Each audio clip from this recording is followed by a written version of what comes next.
Hello friends, welcome to Mithuntips. இன்னைக்கு நம்ம சூப்பரான எக் நூடுல்ஸ் எப்படி செய்யலாம்னு பார்க்கலாம். இது பாத்தீங்கன்னா நம்ம யூசுவலா செய்வோம் இல்லையா, மேகி இப்பி அதுக்கப்புறம் டாப் லெமன் இந்த மாதிரியான பேக்கெட் வச்சு தான் நம்ம இன்னைக்கு செய்ய போகிறோம். நான் இன்னைக்கு எடுத்துருக்கிறது டாப் லெமன் நூடுல்ஸ் 3 பேக் எடுத்திருக்கேன். ஸோ இதை எப்படி செய்யலான்னு பார்க்கலாம் வாங்க. இந்த எக் நூடுல்ஸ்க்கு முதல்ல ஒரு கடாயில் கொஞ்சமாக எண்ணெய் விட்டுட்டு 2 எக் எடுத்திருக்கேன். உங்களுக்கு தேவையான அளவுக்கு எக் எடுத்துக்கோங்க.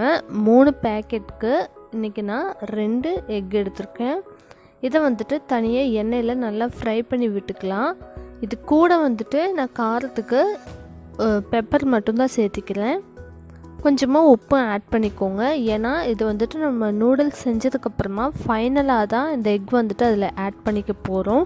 அதனால் உப்பு காரம் பெருசாக அதில் பிடிக்காது. நம்ம அதனால் தனியாக இதிலவே ஆட் பண்ணிடலாம். உப்பு காரமும் ஓரளவுக்கு சேர்த்துட்டு நல்லா கலந்து விட்டுருங்க. ஸோ இந்த மாதிரி ஆனதுக்கப்புறமா இதை செப்பரேட்டாக ஒரு பிளேட்டில் எடுத்து வச்சிடலாம். மறுபடியும் அதே கடாயில் கொஞ்சமாக எண்ணெய் சேர்த்திட்டு அதில் நம்ம நீட்ட வாக்கில் அரிஞ்சு வச்சுருக்கிற இந்த மாதிரி பெரிய வெங்காயம் 1 சேர்த்திக்கலாம். அதுக்கப்புறம் காரத்துக்கு உங்களுக்கு எவ்வளவு பச்சை மிளகாய் வேணுமோ அதுக்கு தகுந்த மாதிரி சேர்த்திக்கோங்க. நான் 3 மிளகாய் எடுத்திருக்கேன். நம்மளுக்கு ஆல்ரெடி அந்த மசாலா மிக்ஸ் அந்த பேக்கெட்டுக்குள்ளே இருக்கும். ஆனாலும் இன்னும் கொஞ்சம் ஸ்பைஸியாக வேணும் அப்படின்னா நம்ம பச்சை மிளகாய் ஆட் பண்ணிக்கலாம். அதுக்கப்புறம் கேப்சிகம் சின்னது 1 ஆட் பண்ணிக்கிறேன். இப்போ இது எல்லாத்தையும் ஓரளவுக்கு நல்லா ஃப்ரை பண்ணிக்கலாம்.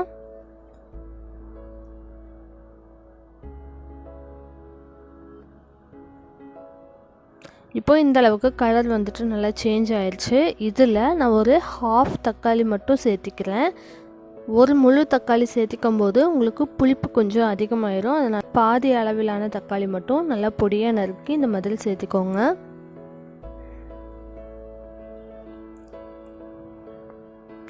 சேர்த்திட்டு அதையும் நல்லா வதங்கினதுக்கப்புறமா நம்மளுக்கு அந்த மெஷரிங் எவ்வளோ தண்ணி ஊற்றணும்னு அதிலே கொடுத்துருப்பாங்க இல்லையா, ஸோ அதுக்கு தகுந்த மாதிரி தண்ணி சேர்த்திக்கோங்க. ஒவ்வொரு பேக்கெட்டுக்கும் ஒவ்வொரு மாதிரி இருக்கும். ஸோ இப்போ நான் டாப் லெமனில் 3 பேக் எடுத்திருக்கேன். அதுக்கு தேவையான அளவுக்கு தண்ணியும் விட்டாச்சு. அதுக்கப்புறம் அந்த மசாலா மிக்ஸும் இதில் ஆட் பண்ணியாச்சு. இதில் தண்ணி நல்லா கொதிக்க ஆரம்பித்ததும் நான் இந்த நூடுல்ஸ் உடைக்காமல் அப்படியே தான் சேர்த்திக்கிறேன். அப்போ தான் உங்களுக்கு நல்லா லாங்காக இருக்கும். அதனால் நான் அப்படியே சேர்த்திக்கிறேன்.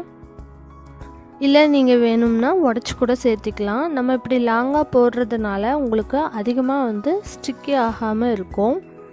நம்ம உடச்சி சேர்த்திக்கும் போது தண்ணியோட அளவை இன்னும் கொஞ்சம் கம்மி பண்ணிக்கலாம். ஏன்னா உங்களுக்கு சீக்கிரமாக குக் ஆயிரும். அதுக்கப்புறம் குழஞ்சி போயிடும். அதனால் ஸோ இப்போ பார்த்தீங்கன்னா நல்லா குக் ஆயிடுச்சு. ஒன்றோடு ஒன்று ஒட்டலை, நான்ஸ்டிக்கியாக தான் இருக்குது. இப்போது எடுத்து பார்க்கும்போதே உங்களுக்கு தெரியும், கீழே அடியும் பிடிக்கலை. கொஞ்சம் தண்ணியெல்லாம் கம்மியானதும் லேசாக தண்ணி இருக்கும்போது அடுப்பை சிம்மில் வச்சுக்கோங்க. அப்போ தான் உங்களுக்கு அடி பிடிக்காமல் இருக்கும். இப்போது தண்ணி எல்லாமே ட்ரை ஆயிடுச்சு. இதில் நம்ம வறுத்து வச்சுருக்கிற இந்த முட்டையை ஆட் பண்ணிடலாம். சேர்த்திட்டு நல்லா ஒரு தடவை கலந்து விட்டுருங்க. நூடுல்ஸ் பார்த்திங்கன்னா அவங்க சொன்ன மெஷர்மெண்ட்டில் நம்ம தண்ணி ஆட் பண்ணியிருக்கிறதுனால கரெக்டாக இருக்குது கன்சிஸ்டன்சி. நம்மளுக்கு அது குழஞ்செல்லாம் போகலை. ஸோ இப்போ எக்கும் நல்லா ஆட் பண்ணியாச்சு. நல்லா மிக்ஸ் பண்ணியும் விட்டாச்சு. இப்போது நம்மளுக்கு சுவையான எக் நூடுல்ஸ் ரெடி ஆயிடுச்சு. முக்கியமாக நீங்கள் நூடுல்ஸை தண்ணியில் கொதிக்கும்போது ஆட் பண்ணும்போது நீங்கள் ஒரு வேளை உடச்சி ஆட் பண்ணுறீங்க அப்படின்னா தண்ணியோட அளவை கொஞ்சம் கம்மியாக எடுத்துக்கோங்க. ஏன்னா அது குழஞ்சி போகிறதுக்கான சான்சஸ் நிறையா இருக்குது. ஸோ இப்போ நம்மளுக்கு சுவையான எக் நூடுல்ஸ் ரெடி ஆயிடுச்சு. நீங்களும் கண்டிப்பாக இந்த சிம்பிளான மெத்தடை ட்ரை பண்ணி பாருங்கள். ட்ரை பண்ணி பார்த்துட்டு எப்படி வந்துச்சுன்னு சொல்லி கீழே கமெண்ட் பண்ணுங்கள். தேங்க்ஸ் ஃபார் வாட்சிங்.